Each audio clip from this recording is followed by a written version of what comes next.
வணக்கம் friends, welcome to day 27 of 70 day fat loss series.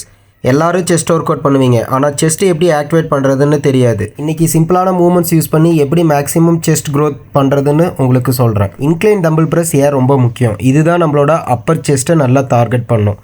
இதோட bench வந்து 30 to 45 டிகிரியில் செட் பண்ணிவிட்டு ஷோல்டருக்கு லோட் ஆகாமல் கரெக்டாக பெஞ்சை செட் பண்ணிக்கோங்க.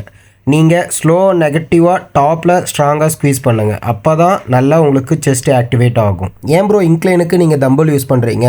நீங்கள் தம்பிள் யூஸ் பண்ணிங்கன்னா மசிலோட க்ரோத், ஸ்ட்ரெச்சோட டென்ஷனுக்கு நல்லா இருக்கும். நீங்கள் கண்ட்ரோல் ரெப்ஸ் ஈஸியாக போடலாம். பார்பல் யூஸ் பண்ணிங்கன்னா அதோட மூவ்மெண்ட் ஃபிக்ஸ்டாக இருக்கும், ஸ்ட்ரெச்சோட லிமிட்டும் கம்மியாக இருக்கும். அதனால தான் நீங்கள் வந்து தம்பிளை ப்ரிஃபர் பண்ணுங்கள் இன்க்ளைன் செஸ்ட்டுக்கு. இந்த மாதிரி ஃபார்ம் ரிலேட்டட் டீட்டெயில்ஸுக்கு நான் அப்கமிங் வீடியோஸில் டீப்பாக எக்ஸ்பிளைன் பண்ணுறேன். என்னோடய ஃபுல் ஒர்க் அவுட் சார்ட்டை கமெண்டில் பின் பண்ணி வைக்கிறேன். வீடியோ பிடிச்சிருந்தால் லைக் பண்ணுங்கள், சப்ஸ்கிரைப் பண்ணுங்கள். இன்னும் சாலிடான கண்டென்ட் வரும். நன்றி.